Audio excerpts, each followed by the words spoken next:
Bonjour et bienvenue sur cette courte vidéo. J'ai souvent entendu dire, partout où j'allais, que les leaders étaient des lecteurs. En anglais, le concept marketing sonne toujours mieux. Leaders are readers. Alors, comme j'ai vraiment envie de revendiquer un jour ce terme de leader, je m'efforce de le lire le plus souvent possible, même si ce n'est pas encore mon exercice favori.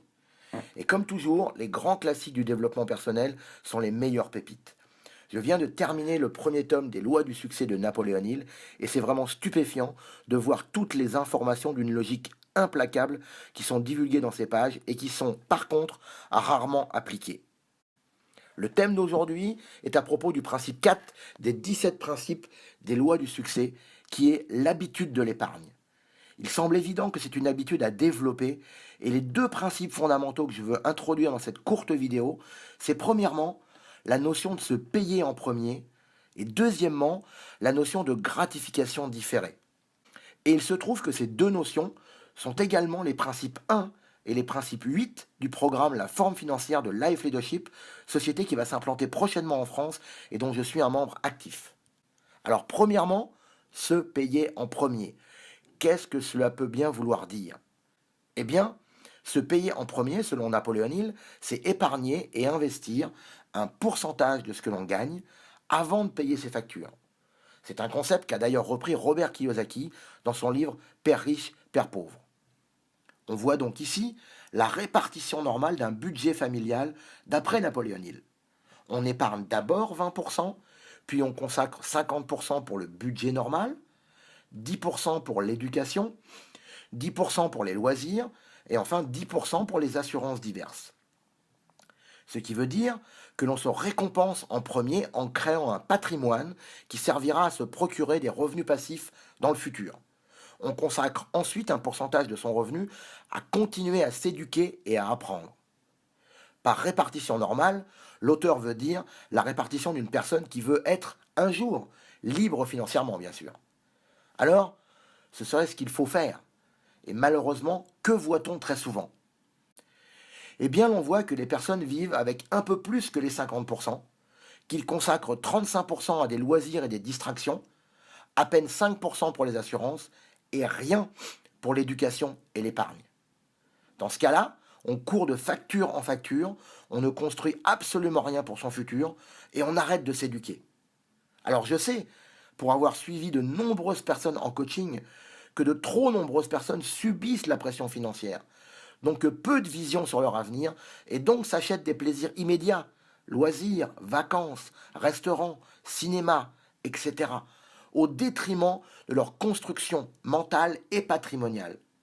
Et je sais aussi que de nombreuses personnes qui vont regarder cette vidéo vont se dire qu'avec ce qu'elles gagnent, respecter des pourcentages comme ça est tout bonnement impossible. Il faudra alors qu'elles se posent la vraie question, qui est de savoir si elles veulent vraiment être libres financièrement un jour. Parce qu'il n'y a pas d'autre solution.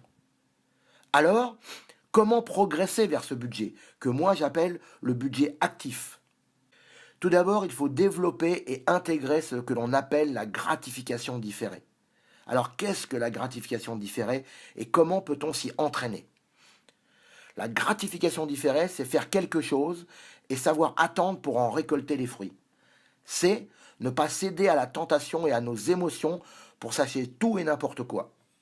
C'est faire ce qui est normal dans la nature. Quand on plante une graine, il faut l'arroser, en prendre soin pour pouvoir la récolter quelques mois plus tard. C'est, pour reprendre une autre parabole, ne pas tuer la poule aux œufs d'or pour essayer d'avoir plus d'œufs tout de suite.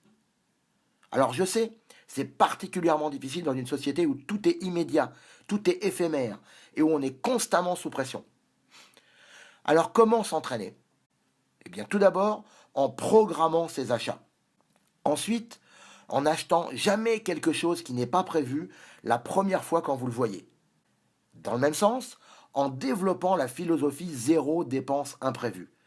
C'est un exercice qui peut paraître terrible pour de nombreuses personnes, mais qui est très efficace et qui vous permet de reprendre le contrôle total sur vos émotions et sur les publicitaires qui sont payés des fortunes pour vous faire dépenser votre argent inutilement. J'avais développé un petit outil complètement dans l'esprit Life Leadership qui permettait à mes clients d'apprendre à se discipliner d'une façon complètement indolore. Je leur demandais juste de continuer à vivre comme d'habitude et de simplement se poser 4 petites questions au moment où elles étaient à la caisse du magasin et qu'elles allaient payer. Premièrement, cette dépense était-elle prévue? Deuxièmement, ai-je vraiment besoin de ça? Troisièmement, en quoi cela va-t-il contribuer à améliorer ma vie? Quatrièmement, que pourrais-je faire de mieux avec cet argent? Et au départ, je leur demandais juste de répondre honnêtement et rapidement à ces questions et de continuer leur achat, de rien changer. Je leur avais demandé de se fabriquer une petite carte qu'elles allaient placer dans leur portefeuille avec leur carte bancaire pour qu'elles le voient à chaque fois qu'elles allaient payer. Et vous savez quoi? Toutes les personnes qui ont joué le jeu m'ont avoué qu'après quelques semaines simplement, elles s'étaient rendues compte qu'elles reposaient des fois machinalement un produit, qu'elles allaient vers la caisse et faisaient demi-tour, juste parce que leur inconscient se posait automatiquement la question sans qu'elles y pensent, et qu'elles avaient fait des économies sans aucune difficulté et, plus important, sans aucune frustration. Alors allez-y, faites le petit test et vous verrez.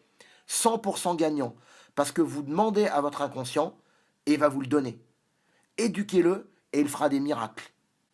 Voilà, c'est fini pour aujourd'hui. Ce principe 4 des habitudes de l'épargne, des lois du succès, est vraiment très important. Les principes du programme de la forme financière ne sont là que 2 des 47 principes que compte le programme. Imaginez les progrès que vous pourriez faire si vous vous procurez cette méthode et que vous en appliquez les enseignements.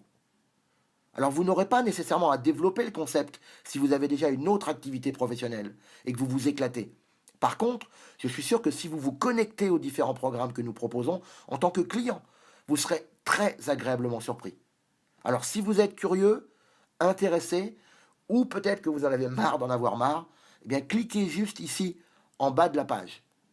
Comme on dit, si vous voulez changer votre vie, vous allez devoir changer des choses dans votre vie. Alors à vous de voir, la balle est dans votre camp, et à très bientôt.